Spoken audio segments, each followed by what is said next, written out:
क्या आपको पता है कि स्टेट बैंक का सेविंग प्लस अकाउंट का रूल्स चेंज हो गया है?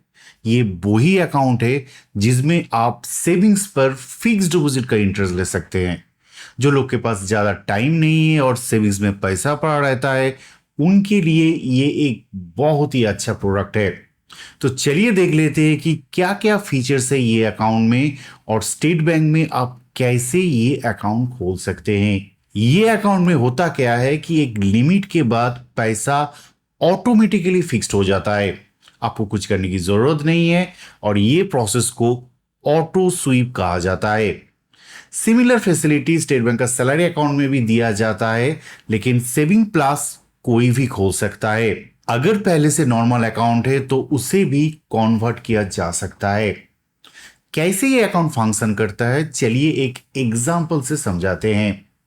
सपोज आपके सेविंग्स प्लस अकाउंट में 1 लाख रुपया है, तो क्या होगा, टाइम टू टाइम एक लिमिट के बाद ये ऑटोमेटिकली एफडी बन जाएगा। उस फिक्स डिपॉजिट को एमओडी मतलब मल्टी ऑप्शन डिपॉजिट भी कहा जाता है। अब कब होगा ये, वो आप डिसाइड कर सकते हैं। मंथली मतलब महीने में एक बार, वीकली मतलब हफ्ते में एक बार, हाफ ईयरली, जो आप चाहे वो आप चूज कर सकते हैं। यूजुअली वीकली करना सही है, अकाउंट में पैसा नहीं होगा तो स्वीप नहीं होगा, कोई प्रॉब्लम नहीं।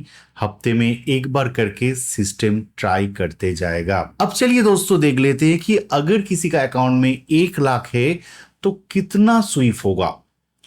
50,000 के बाद स्वीप ट्रिगर होता है और मिनिमम 35,000 छोड़ के बाकी जो भी अमाउंट बचेगा वो एफडी हो जाएगा। इस 50,000 का जो लिमिट है उसको थ्रेशोल्ड लिमिट कहा जाता है और 35,000 जो स्वीप होने के बाद अकाउंट में रहते हैं उसे रिजल्टेंट बैलेंस कहा जाता है। मिनिमम फिक्स डिपॉजिट 15,000 होता है और उसके ऊपर 5,000 के मल्टीपल में यह बढ़ता है, जैसे 20,000, 30,000, 5,000 के मल्टीपल में। तो आप समझ गए, 1 लाख रहेगा तो 65,000 फिक्स्ड हो जाएगा, 90,000 रहेगा तो 55,000 होगा। इस तरह से होता है। अब कितने दिन के लिए वो फिक्स डिपॉजिट होगा? Up to 5 years. ये भी आप चूज कर सकते हैं, 1 साल से 5 साल के बीच में। ये सब चॉइस अकाउंट खोलने के टाइम में आपको करना होता है। बाद में भी आप जाके कर सकते हैं, उसके लिए अप्लाई करना पड़ता है, बट यूजुअली अकाउंट खोलने के टाइम में, नहीं तो कन्वर्ट के टाइम में कर लीजिए।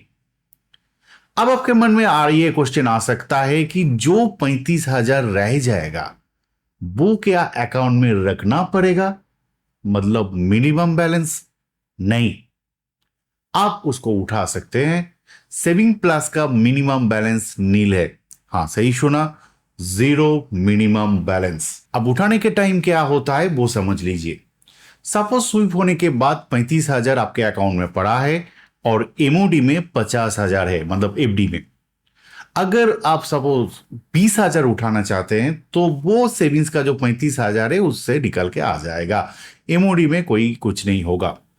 अगर आप 40,000 उठाने की कोशिश कर रहे हैं तो 35,000 सेविंग से आएगा और 5,000 एमओडी का जो एफडी का अकाउंट है उससे ब्रेक होके आ जाएगा। ठीक है, मतलब वो पार्शियली भी विड्रॉ हो सकता है एफडी से। अब 5,000 का मल्टीपल में ये विड्रॉल होता है, मतलब सपोज आप 50,000 उठाना चाहते हैं तो 10,000 एमओडी से आ जाएगा और जब वो एमओडी अकाउंट से कटेगा उस पर्टिकुलर अमाउंट का, जैसे कि मैंने कहा 5,000 कट के आएगा, उसके ऊपर जो भी इंटरेस्ट बैंक ने दिया है वो भी कट के आ जाता है। ऐसा नहीं कि बैंक लास्ट में इंटरेस्ट पे करता है। 5,000 कट के आ गया 50,000, तो 5,000 के ऊपर जो भी 2, 4, 5 रुपए होगा वो इंटरेस्ट भी बैंक दे देगा। इंटरेस्ट रेट वही होता है जो एफडी का नॉर्मल रेट होता है। हाँ, अगर प्री मैच्योर हुआ तो 1% कम मिलता है। प्री मैच्योर का जो रेट है ना वही मिलेगा। जब भी पैसा रहेगा अकाउंट में 50,000 के ऊपर एक एक करके वीकली में, मंथली जो भी है एफडी होते जाएगा और उस टाइम में जब ये एफडी हो रहा है उस टाइम में जो इंटरेस्ट रेट चल रहा है वो इंटरेस्ट रेट ही वो एफडी में मिलेगा। अंडरस्टूड? अब एफडी बनाना, विड्रॉल होना, इंटरेस्ट पेमेंट होना सब ऑटोमेटिक, आपको पता ही नहीं चलेगा। कुछ करने की जरूरत भी नहीं है, ये सिस्टम में चलता जाएगा। अब जब डिपॉजिट कर कीजिए 2 हफ्ते में एक बार करके वो एफडी हो जाएगा, विड्रॉ कीजिए एफडी से कट के आ जाएगा। अब नेक्स्ट क्वेश्चन आपके मन में आ रहा होगा कि सपोज आपके पांच छह एमओडी हो गया है, 5-6 एफडी हो गया है, तो विड्रॉ करने के बाद कौन सा एफडी पहले टूटेगा, ये भी आप चूज कर सकते हैं। एक होता है FIFO, fast in fast out, मतलब पहले जो एमओडी बना है वो पहले टूटेगा, और दूसरा होता है लीफो, मतलब लास्ट इन फास्ट आउट, जो लास्ट में एमओडी हुआ है लेटेस्ट वन वो पहले टूटेगा। अगर आप कुछ चूज नहीं करते हैं तो बाय डिफॉल्ट लीफो हो जाता है। ये कस्टमर के लिए भी बेनिफिशियल है, क्योंकि नया जो एमओडी पहले टूट जाता है या पुराना जो रह जाता है उसको मैच्योरिटी होने का चांस मिलता है। आप पूछेंगे कि नया चेंज क्या हुआ है, पहले क्या था अभी क्या हुआ है। पहले थ्रेशोल्ड लिमिट थोड़ा कम था, 35,000 था, अभी वो 50,000 कर दिया गया है। रिजल्टेंट बैलेंस पहले 25,000 था, अभी उसको 35,000 कर दिया गया है। पहले स्वीप 1000 के मल्टीपल में एफडी होता था, अभी 5000 के मल्टीपल में होता है। नॉर्मल सेविंग्स अकाउंट का जो भी फैसिलिटी है इसमें वो अवेलेबल है, एटीएम, नेट बैंकिंग, साल में 10 चेक फ्री, सब कुछ अवेलेबल है। और अकाउंट में जो पैसा रहता है, जैसे कि 35,000 जो रह जाता है, उसमें भी सेविंग्स अकाउंट का इंटरेस्ट आपको मिलता है।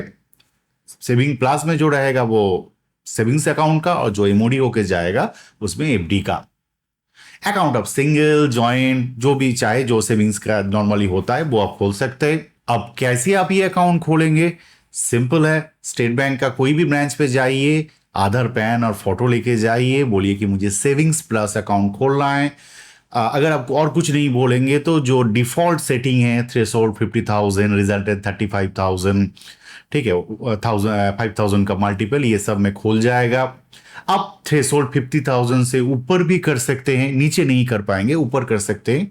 स्पेशली आपको बोलना है एफडी का क्या टर्म होगा वो भी बोल दीजिए। बाय डिफॉल्ट 1 साल का होता है, आप चाहे तो 5 साल तक चूज कर सकते हैं। जो भी चेंज चाहिए क्लियरली लिख दीजिए और काउंटर क्लार्क को भी बोल दीजिए, नहीं तो डिफॉल्ट में वो खोल देगा। अगर पहले से अकाउंट है तो वो अकाउंट को आप नेट बैंकिंग से भी चेंज कर सकते हैं, नहीं तो यूनो से भी इसको कन्वर्ट कर सकते हैं, ये फैसिलिटी अवेलेबल है। और नहीं तो ब्रांच में जाके भी अप्लाई करके आप ये कर पाएंगे। दोस्तों, उम्मीद है कि मैं आपको समझा पाया कि सेविंग्स प्लस अकाउंट का फीचर्स क्या है, क्या चेंजेस हुआ है, क्या फायदा है और कैसे खोलना है। अगर और कुछ आप जानना चाहते हैं तो प्लीज कमेंट में लिखिए। अगर ये वीडियो अच्छा लगा तो लाइक कीजिए, दोस्तों के साथ शेयर कीजिए, और अगर आप नया है मेरे चैनल पे तो please subscribe my channel. Thank you and bye bye.